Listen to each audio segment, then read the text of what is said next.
අයිබෝන් මේ දවස්වල හැමෝටම තියෙන ලොකුම ප්‍රශ්න තමයි මේ තියෙන රස්නේ. රස්නෙත් එක්ක පාරේ යන ඕගොල්ලොන්ට ඕගොල්ලන්ගේ වාහනේ ගොඩක් වෙලාට AC එක චුට්ටක් මදි වගේ කියලා දැනෙන්න පුළුවන්. මේ රස්නෙට ඔරොත්තු දෙන්නේ නැහැ කියලා දැනෙන්න පුළුවන්. ඉතින් මේ විදිහට AC ගැන ප්‍රශ්න තියෙන හැමෝටම තමයි මම අද මේ ප්‍රෝග්‍රෑම් එක ගෙනල්ලා තියෙන්නේ. මේ මගේ අතේ තියෙන්නේ ඕගොල්ලොන්ගේ වාහනේ AC එකට ඕගොල්ලෝ මෙච්චර කල් හොයපු ප්‍රශ්නෙට උත්තරේ. මේක ශ්‍රී ලාංකිකයෙක්ගේ නිෂ්පාදනයක්. මොකක්ද මේ නිෂ්පාදනය? මේ නිෂ්පාදනය කොහොමද AC අඩු වාහනවලට වැදගත් වෙන්නේ? අද අපි කතා කරන්නේ අන්නේ පිළිබඳව.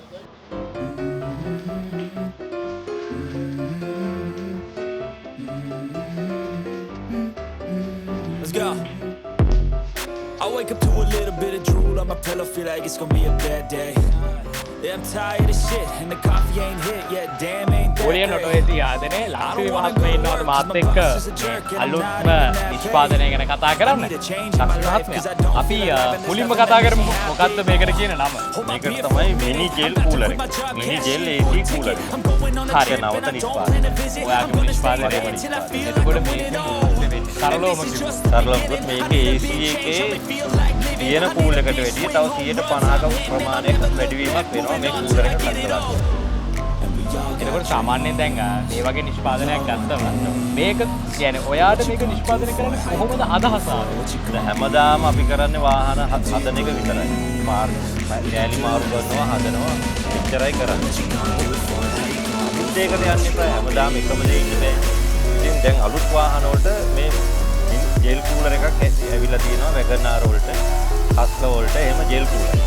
ඒ අලුත් වාහන වලට කියන්නේ 2012න් උඩ 2008 10වත් ඇවිල්ලා තියෙනවා. නමුත් ඒකට පිටිපස්සේ එක වාහනයකටවත් මේ ජෙල් කූලර් එක ඇවිල්ලා නැහැ. කාලයක් යනකොට AC එක අපි වයසට යනවා වගේ පොඩ නාට්‍යභාවය අඩු වෙනකොට ඒකේ AC එකක් අඩු වෙන ඕන වාහනයක. ඒකට විනෝඩ තමයි මේක මම මේක සම්බන්ධ කළාට පස්සේ ආයි අලුත් තත්ත්වයේ වාහනයකට වටිය කූල් එක වැඩිපුවා.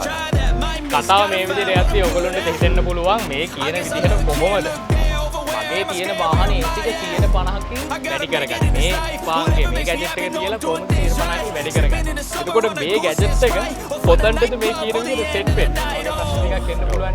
අපි ලක්ෂ්මී මහත්මයා මෙහෙම කරමු. අපි ඒක ප්‍රැක්ටිකලි මොකක්ද පෙන්නමු. මේ තියෙන්නේ වැගනාර එකේ AC කූලර් එක. මේ කූලර් එක මේ පැත්තෙන් තමයි බ්ලෝවර් ෆෑන් එකේ හුලඟ එන්නේ.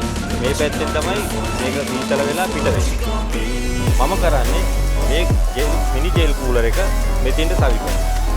සවි කළාට පස්සේ මෙහෙන් බ්ලෝවර් එකෙන් එන හුලඟ මේක සීතල වෙලා මෙයා හරහා සීතල වෙලා එනකොට මේ ජෙල් එක ප්‍රසාරණය වෙනවා. ඒ කියන්නේ ඇතුලේ තියෙන ජෙල් එක එන්න සීතල වැඩි කරනවා.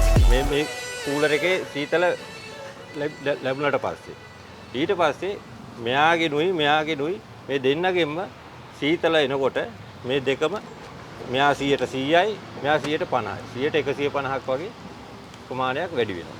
ඒක තමයි මේ මිනි ජෙල් කූලර් එකෙන් කරන්නේ. එතකොට ඊළඟ ප්‍රශ්නේ තමයි දැන් හැම දෙයකටම තියෙනවානේ වොරන්ටි එකක් හැම දෙයකටම තියෙනවා දැන් AC කූල් එක ගත්තත් මේක නියමිත කාලයක් තියෙන ඒ කාලෙන් පස්සේ මේක රිපෙයාර් කරන්න වෙනවා. දැන් ඔබතුමා නිෂ්පාදනය කරපු මේ මිනි ජෙල් කූල් එකට කොච්චරක් කල් වොරන්ටි එකක් දෙනවද? මේකට වාහනේ තියෙනකල් මේකට වොරන්ටි. ඒ කියන්නේ ලයිෆ් ටයිම් වොරන්ටි එක. Lifetime warranty. ඒ කියන්නේ ගැරන්ට් කරනොත් කිසිම ප්‍රශ්නයක් වෙන්නේ නැහැ. කිසිම ප්‍රශ්නයක් නැහැ. මේ තියෙන්නේ තඹ, මේ තියෙන්නේ ඇල්මිනියම්. මේ දෙක දිරන්නේ නැත. ඔයගොල්ලන්ට පේනවා නම් මේ තඹ ඇල්මිනියම් මෙන්න මේ දඟර දිගේ තමයි ලක්ෂ්මී මහත්මයා කියන විදිහට අර අපි ජෙල් එක යවලා ජෙල් එක යන්නේ මේ ඇතුලේ. ඒක යවලා මෙතනින් මෙයාට සහයෝගයක් වශයෙන් තමයි මේ ඇල්මිනියම් එක දීලා තියෙන්නේ මේකට සීතල උරා ගන්න. ඒතර මෙයා සීතල වෙනකොට මෙයා මේකට උරා ගත්තට පස්සේ තමයි සීතල වැඩි වෙලා පිට වෙන්නේ.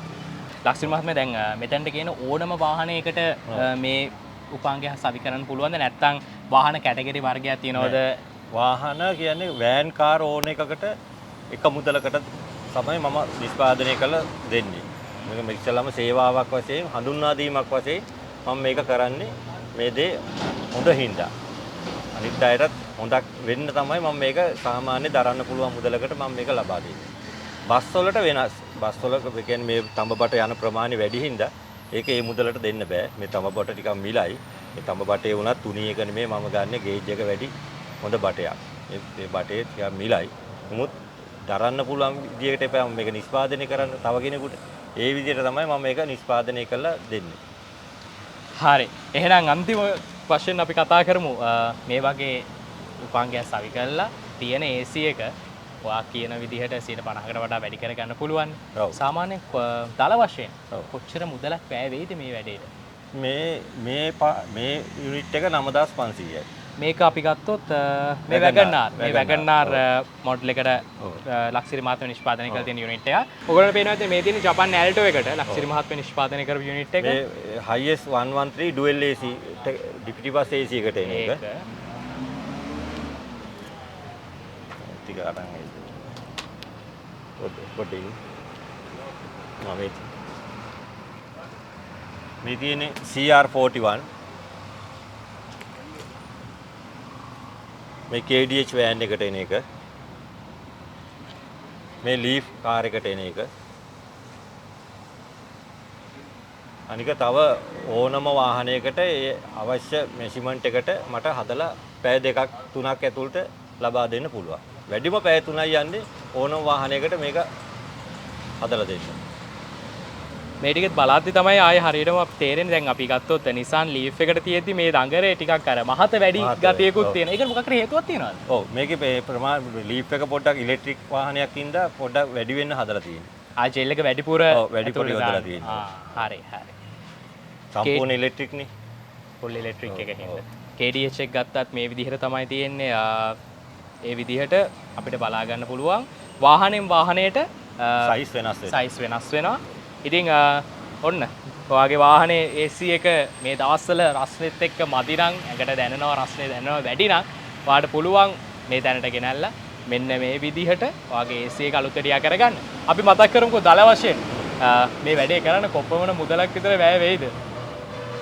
රුපියල් 9500 මේක කෑල්ලක් වෙන්නේ. 9500ට මට පාරිභෝගිකයට ලබා දෙන්න පුළුවන්. ලයිෆ් ටයිම් වොරන්ටි එකක් එක්ක. ජීවිත කාලෙටම වොරන්ටි. ජෙල් කූල් එකෙන් කතාවෙන් පස්සේ දැන් මං යන්නේ තවත් වැදගත් දෙයක් ගැන කතා කරන්න. ඔයා පදින වාහනේ AC එක අඩුයි වගේ කියලා ඔයාට දැනුනොත් ඔයා මොකද්ද ඉස්සෙල්ලම කරන්නේ? AC එක ගලවන්න කරන්නේ නැහනේ. මුලින්ම කරන්නේ ගිහිල්ලා AC ගෑස් ගහන එක.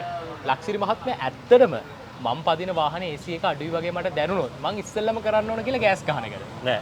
ඉස්සෙල්ලා ඔබතුමා කරන්න ඕන මේක තියෙනවා කැබියෝල් එක ඇතුලේ මේ ෆිල්ටර් එක. මේ ෆිල්ටර් එක දූවිලි වලින් වැහිලා තිබුණොත් මේක හරහා හුලං ගමන් කරන්නේ නැහැ. එතකොට වෙන්නේ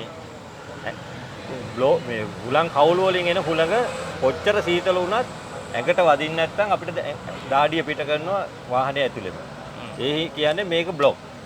මේක මාස 3කට සැරයක්වත් අඩුම ගානේ ගලවලා එක්ක හුලම් පාරක් අල්ලලා සුද්ධ කරන්න ඕනේ නැත්නම් සවුත් තුනක් මාරු කරන්න. මේකෙන් පිට වෙන එක තමයි අපි හුස්ම ගන්න හැමදේම කරන්නේ. වාහනේ ඇතුලේ. මේක පොඩි කුටියක්නේ. හුස්ම ගන්නේ හැමදේටම වෙන්නේ මේ හරහා යන හුලඟත් එක්ක. මෙයා සවුත් වුණොත් මේකේ තියෙන දූවිලි අංශු ඔක්කොම අපේ නහයට යනවා. එහෙනම් මෙයා 100%ම පිරිසිදුභාවයේ තියෙන්න ඕන. ඒ කියන්නේ වාහනේට විතරක් නෙමෙයි හානිය සිදු වෙන්නේ අපිටත් හානිය සිදු වෙනවා. ඉතින් අපි හුස්ම ගන්න මේකෙන් එන පිට වෙන හුලඟ. ඔව්. දෙවනුව තමයි රේඩියේටරේ ඉස්සරහා තියෙන මේ ෆෑන් එක. මේ ෆෑන් එකෙන් තමයි රේඩියේටරේ AC කන්ඩෙන්සරේ දෙකම කූල් කරන්නේ. මුත් මේ ෆෑන් එක නිකන් මෙහෙම කැරකෙන්නත් පුළුවන් මීට වැඩිය ධාරිතාවය වැඩියෙන් කැරකෙන්නත් පුළුවන්.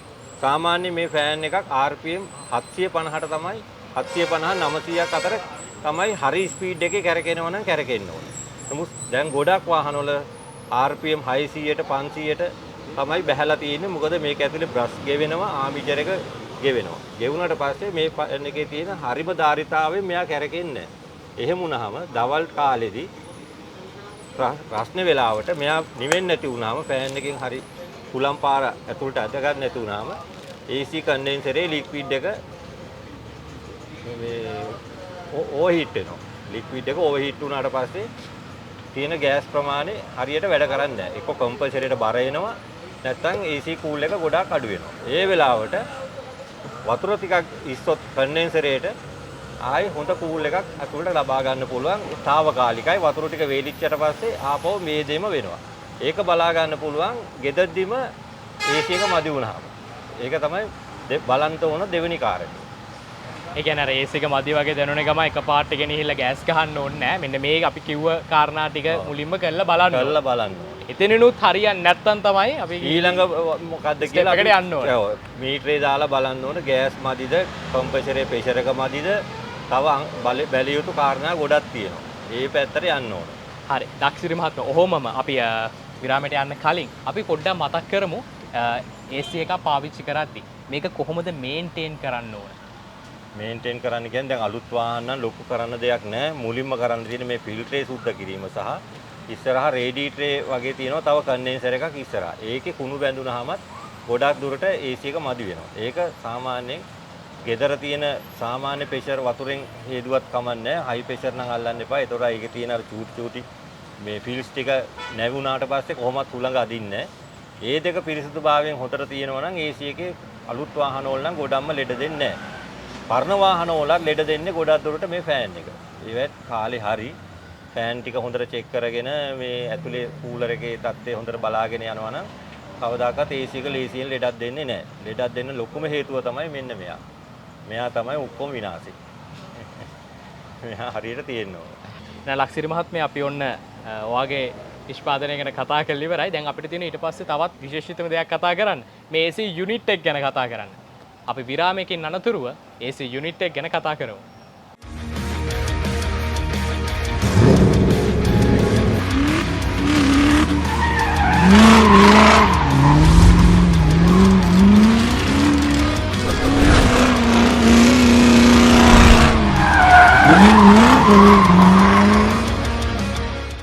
විරාමෙන් පස්සේ අපි ඇවිල්ලා තියෙන්නේ ලොකු වැඩකට.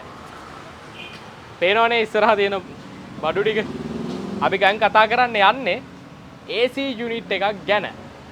ලක්ෂිරි මහත්මයා, අපි මුලින්ම මේ කම්පෝනන්ට්ස් ටික බලන් ඉන්න කට්ටියට හඳුන්වලා දෙමු එකින් එක. ඊට පස්සේ අපිට දැනගන්න මේ කට්ටියට දැනගන්න අපි කතා කරමු කොහොමද AC එක මේ කම්පෝනන්ට්ස් හරහා නිෂ්පාදනය වෙන්නේ කියලා. මුලින්ම මේක මේ තියෙන AC කම්ප්‍රෙසර් එක මේක තමයි එන්ජින් එකට සම්බන්ධ වෙන්නේ මේ බෙල්ට් එක හරහා. AC කම්ප්‍රෙසරේට මේ වයර් එකකින් කරන්ට් එක දුන්නාට පස්සේ මේක ක්ලච් වෙනවා. මේ පුලියත් එක්ක ක්ලච් වුණාට පස්සේ AC එක ක්‍රියාකාරීත්වය පටන් ගන්නවා. දෙවනුව තමයි මේ AC කන්ඩෙන්සර් එක. මේක සවි වෙන්නේ AC එකේ වාහනේ ඉස්සරහා රේඩියේටරේ ඉස්සරහට. මෙයා තමයි දෙවණියට වෙන්නේ. ඊට පස්සේ තුන්වෙනියට තමයි මේ ෆෑන් එක. මේ ෆෑන් එකෙන් තමයි මේ කන්ඩෙන්සර් එක සිසිල්කරණය කරන්නේ, කූල් කරන්නේ මේ ෆෑන් එකෙන්. තුන්වෙනි එක තමයි මේ ෆිල්ටර් එක. මේක රිසීවර් ඩ්‍රයර් එකක් කියලා තියෙනවා. මේ පරණ තාලේ රිසීවර් ඩ්‍රයර් එක මේක. මේ දැන් අලුතෙන් එන වාහන වලට එන AC බෑග් ෆිල්ටර් එක කියලා තමයි දැන් මේ හඳුන්වන්නේ. මේකට දැන් කියන්නේ බෑග් ෆිල්ටර් එක. මේක ඇතුලේ සිලිකා ජෙල් එකක් තමයි තියෙන්නේ. ඒ සිලිකා ජෙල් එක කන්ඩෙන්සරේ ඇතුළට ඇතුල් කළාම ගෑස් එකේ සහ පද්ධතියේ මොන හරි ජල වාෂ්පයක් තියෙනවා නම් මේ සිලිකා ජෙල් එකෙන් උරා ගන්නවා. තුන්වෙනි එක තමයි AC කූලර් එක. මේ ඇවිල්ලා පරණ මාදලියේ AC කූලර් එකක්. මේ ඇවිල්ලා අලුත් මාදලියේ AC කූලර් එකක්. මේ අංගෝපාංග ටික එකතු වුනහම තමයි වාහනයක AC පද්ධතියක් නිර්මාණය වෙන්නේ. ලක්ෂිරි මහත්මයා, මෙහෙම අපි කියාගෙන යන් දැන් මේ අංගෝපාංග ටික ඔක්කොම එකතු වෙලා AC පද්ධතිය නිර්මාණය වෙනවනේ. ඔව්. එතකොට මේ අංගෝපාංග වල මොනවද ඇති වෙන්න පුළුවන් ෆෝල්ට්ස්? ඒ කියන්නේ මොනවද ඇති වෙන්න පුළුවන් දෝෂ?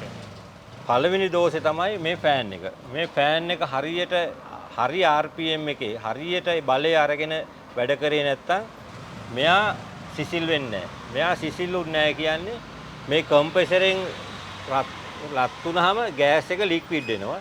ඒ ලික්විඩ් එක තමයි මෙයා නිවන්නේ. මෙයා හරියට ලික්විඩ් එක නිමුන් නැත්තම් ඒ බලය මෙයාට එනවා.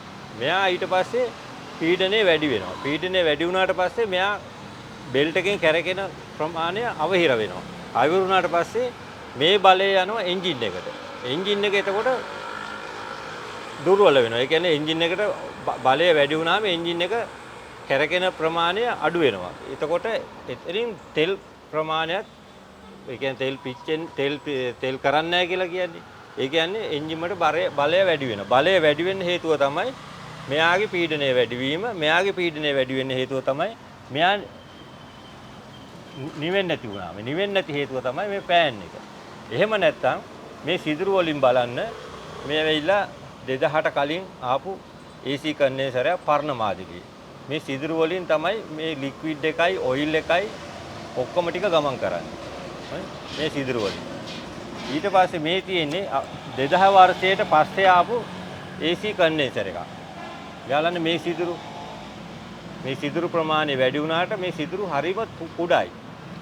අවුරුදු 10ක් 15ක් මේක හරහා AC ගෑස් එකයි ඔයිල් එකයි ගමන් කරනකොට මේ සිදුරු තව අවහිර වෙනවා. අවුරුනාට පස්සේ මේ කම්ප්‍රෙසරෙන් දෙන පීඩනය මේක හරහා ගමන් කරන්නේ නැති වෙනවා. එතකොට මොකද්ද වෙන්නේ? කම්ප්‍රෙසරේ ඉක්මනින්ම සවුත් වෙන්න ගන්නවා. ඕක තමයි මුලින්ම AC වලට තියෙන ලොකුම පාදකය ෆෑන් එක සහ මේ කන්ඩෙන්සර් එක. මේ කන්ඩෙන්සර් එක මන් දැනුවත් නම් කිලෝමීටර 80000කින්වත් මාරු කරන්න ඕන. සමහර අය සුද්ධ කරනවා එක කෙමිකල් වර්ග දාලා. මොකද සුද්ධ වුණාට ඔබලා හිතන්නේ මේ සිදුරු කොහොමද සුද්ධ වෙන්න කරන්න පුළුවන් කියලා. සිදුරු තියෙනවා 6ක් 7ක්. ඒ 6ක් 7න් 3ක් අවහිර වෙලා 3ක් වැඩ කරන්න ගත්තත් මේ කන්ඩෙන්සරේ කරන කාර්යය හරියට වෙන්නේ නැහැ. මේවා 100% ඵලදායීතාවය ගන්න බෑ. මේ හේතු තමයි AC එක සම්පූර්ණ අකර්මණ්‍ය වෙන පළවෙනි හේතු ටික. ෆෑන් එක කන්ඩෙන්සර් එක. ගොඩක් වාහනවල තාක්ෂණය වැඩි වෙන්න මේවා කුඩා කරලා එවලා තියෙනවා. ඒ කුඩා වෙන්න අවහිරතාවය වැඩි. කියන අර පරණ වාහනත් එක්ක සංසන්දනය කරද්දී අර ඩියුරබිලිටි එක පොඩ්ඩක් අඩු වෙලා තියෙනවා. තාක්ෂණය දියුණු වෙලා තියෙනවා. හැබැයි ඕන දෙයක් අපි එහෙමනේ හදන්නේ. දැන් මෙහෙම ජපානයේ වාහනයක් හදන්නේ අවුරුදු 4න් 5කින් අයින් කරන්නේ. අපි තමයි ලංකාවේ අවුරුදු 30ක විතර ඉඳලා තාම පාවිච්චි කරන්නේ. ඒ ඉතිහාසය ගත කරනකොට මේවා ටික මාරු වෙන්න ඕනේ. මේවා හදලා තියෙන්නේ ඒ අවුරුදු 4 5ට පමණයි. ලක්ෂිරි මහත්මයා අපිට තවත් දැනගන්න පුළුවන්ද දැන් මේ AC ආශ්‍රිතව සාමාන්‍යයෙන් තවත් සුලභ වෙන මොනවද ගැටලු මොනවද දෝෂ එන්නේ ඔයා ගාවට කස්ටමර්ස් ලගෙන් එන? ඔව් ගොඩක්ම මට එන්නේ මේ දවල්ට AC එක මදි. නැත්තම් තෙල් කරන්නේ නැහැ. නැත්තම් AC දැම්මම වාහනේ අදින්නේ නැහැ. තෙල් කරන ප්‍රශ්න අපි කතා කළා මෙතනදී. AC දැම්මම වාහනේ අදින්නේ නැත්නම් මේ දෙන්න තමයි. මේ දෙන්න හරියටම ඉන්න ඕන. මේ දෙන්න නැත්තම් ඔක්කොම සිස්ටම් එකම අවුල්. ඒ දෙක තමයි මූලිකම වෙන්න ඕනේ. ඊට පස්සේ තුන් වෙනුව මේ කූලර් එක පිරිසිදුභාවයෙන් තියෙන්න ඕන. දැන් සමහර ඒවා ගොඩාක් තියෙනවා මේ බ්ලෝ ෆිල්ටර් එක හරියට සුද්ධ කරලා පාවිච්චි නොකරාම මේ කූලරේ සම්පූර්ණ දූවිල්ලෙන් වැහෙනවා. වැහුණට පස්සේ මේක හරහා හුලංග ගමන් කරන්නේ නැති වුණාම AC ගොඩක් මදි. ඒකත් ගොඩක් බලපානවා. මේ හරියට බ්ලෝ ෆිල්ටරේ පිරිසිදුව තියාගන්න ඕන. මෙයාව සෑහෙන කාලයක් පිරිසිදුව නිරුපද්දිතව තියාගන්න පුළුවන්. මේ ටික තමයි AC එකක් පාවිච්චි කරනකොට හරියටම පිළිවෙලට කළ යුතු දේවල්. අපි වැඩ ඉවර කරන්න තමයි යන්නේ අද දවසේ. හැබැයි ඊට කලින් තව පොඩි දෙයක් තියෙනවා කතා කරන්න. ලක්ෂිරි මහත්මයා තවත් පොඩි ප්‍රශ්නයක් තියෙනවා. දැන් මේ දවස්වල තියෙන රස්නෙත් එක්ක ලංකාව ඇතුළේ ගොඩක් ළඟදින වාහන තාරණය කරන්න ගත්තේ. දැන් ගොඩක් අයට තියෙන පරණ වාහන. ඒකෝට සමහර වාහන වලට එනකොටම AC එක ඇවිල්ලා තියෙන්නේ නැහැ. ඇවිල්ලා නැති වාහන ගොඩක් තියෙනවා. එතකොට කෙනෙක්ට හිතුනොත් මේ රස්නෙත් එක්ක මම මගේ වාහනේට AC යුනිට් එකක් හයි කරගන්න මේ ඔක්කොම උපාංග ටිකත් එක්ක AC යුනිට් එක හයි කරගන්නවා. එහෙම හිතන කෙනෙක්ට එකපාර ගිහිල්ලා AC යුනිට් එකක් වාහනේට සවි කරගන්න පුළුවන්ද නැත්නම් සලකලා බලන්න ඕන තව මොන හරි දේවල් ටිකක් තියෙනවා. සැලකිය යුතු ගොඩක් දේවල් තියෙනවා. එකක් එන්ජින් එකේ CC එක බලන්න ඕන. ඒ CC එකට හරියන AC යුනිට් එකක් තමයි අපි හයි කරන්න ඕන. නැත්තම් වාහනේ එක තැන තියලා AC විතරයි පන්නේ වාහනේ යන්න ගත්තාම ඒ කියන්නේ එන්ජින් එක බොයිල් කරන්න ගන්නවා. බොයිල් කරන්න ගන්නේ රේඩියේටර් එක මදි වුණාම. සාමාන්‍යයෙන් කෝර් දෙකේ රේඩියේටර් තමයි එක කෝර් එක හරි කෝර් දෙකේ රේඩියේටර් හරි තමයි එන්නේ ඔරිජිනල් එන්නේ. ඒකට කෝර් 3 රේඩියේටරයක් අනිවාර්යයෙන්ම දාන්න වෙනවා. ඊට පස්සේ විද්‍යුත් පද්ධතිය පැත්ත බැලුවාම ඕල්ටර්නේටර් එක මදි වෙනවා AC ෆෑන් වලට බ්ලෝවර් එකට කම්ප්‍රෙසර් එකට එහෙම අමතර කරන්ට් එකක් යන හින්දා නිපද වෙන විදුලි ප්‍රමාණය මදි වෙනවා. ඒ කියන්නේ ඕල්ටර්නේටර් ඇම්පියර් 70ක ඕල්ටර්නේටරයක්වත් වෙන්න ඕන. ඇම්පියර් 70 ඕල්ටර්නේටරයක් දානකොට ඇම්පියර් අඩු ගානේ 90ක 80ක 70කවත් බැටරියකුත් වැටෙන්න ඕන. ඒ ටික අනිවාර්යෙන් නැතුව AC විතරක් හයි කළාට වැඩක් නැහැ. ඊට පස්සේ හැමදාම ප්‍රශ්න සහගත දේවල් තමයි එන්නේ. AC එක කූල් වෙන්නෙත් නැහැ. මොකද රෑට ලයිට් දාගෙන ගිහිල්ලා AC එක දාගෙන ගිහිල්ලා ආයි නැවත්තලා ස්ටාර්ට් කරනකොට උදේට ස්ටාර්ට් කරගන්න බෑ වාහනේ. එවල ස්ටාර්ට් කරගන්න බෑ. බැටරිය හොඳටම බහැලා. ටික දුරක් යනකොට එන්ජින් එක බොයිල් කරන්න ගන්නවා රේඩියේටරේ මදිකම. පෙට්‍රල් කරන්නේ. පෙට්‍රල් කරන්නේ. ඒ හින්දා ඒ වාහනේට සරිලන කැපැසිටියක් ඇතුළු කම්ප්‍රෙසර් එකක් තමයි හයි කරන්නත් ඕන. අනිත් අංගෝපාංග ටිකත් ඒ විදිහටම ගැළපීලා තමයි යන්න ඕන. ඒක හොඳ කාර්මික බුද්ධියකින් තමයි බලලා කරන්න ඕන. ඒ කියන්නේ ආපට ගියාට කරන්න බෑ. ආපට ගියාට කරන්න බෑ. හොඳට ස්ටඩි කරලා කරන්න ඕන. පූල් එක විතරක් අරගෙන කරාට බෑ. අනිත් පැත්තෙන් නැත්තම් හැමදේම බැලන්ස් කරගෙන හැමදේම හරියටම කරගන්න ඕන. හරියටම හරියාකාරව. නැත්තම් කොයි පැත්තකින් හරි ප්‍රශ්නයි. හරි. එහෙනම් අදට අපි වැඩසටහන නිමා කරන්න තමයි සූදානම් වෙන්නේ. ඉතින් අද දවසේ අපිත් එක්ක මේ AC යුනිට් එක ගැන කතා කරන්න එකතුනේ බුලියන් ඔටෝ AC ආයතනයේ ලක්සිරි මහත්මයා. ලක්සිරි මහත්මයාගේ තලුත් නිෂ්පාදනයක් ගැන අපි ඔයගොල්ලන්ට දැනුවත් කළා. ඉතින් AC එකක් හදාගන්න ඕන නම් ඔයගොල්ලන්ට පුළුවන් ඕන නම් මෙතනට ඇවිල්ලා ඒක ගැන සලකලා බලන්න. එන ලක්සිරි මහත්මයා බොහොම ස්තුතියි. මයිගාවට නැතත් වෙන තැනකට හරි ගිහිල්ලා හරියාකාරව මං කියපු විදිය පොඩ්ඩක් ඔළුවේ තියාගෙන වැඩ ටික කරගන්න. නැත්නම් සල්ලි ටික අපරාධේ රස්තිය ආදුවයි. වාහනේත් හැමදාම ගලවනකොට එන මුරිච්ච ටික හරි සවුත්තු වෙනවා. කාලෙත් ඉවරයි, සල්ලිත් ඉවරයි. කොහෙන් හරි කමන්නේ හරියට හරි දේ කරගන්න මගේ උපදෙස් ටිකත් පිළිපැදලා. බොහොම ස්තුතියි. මීටරෙන් ඉන්න ඒ විදිහට ඔයගොල්ලෝගේ AC එකත් ඔයගොල්ලෝ ගිහිල්ලා බලලා හදාගන්න. එහෙනම් අපි අද දරන වෙහිකල් මේ සතියේ ඔයගොල්ලෝ නිවසේ සමුගෙන යන්න තමයි සූදානම් වෙන්නේ. ලබන සතියේ අලුත් වැඩකින් අලුත් විදියට හම්බෙමු. මේ one stop auto sport අද දරන වෙහිකල් මං ගිහින් යන්නම්. ඔයගොල්ලෝ හැමෝම පරිස්සමෙන් ඉන්න.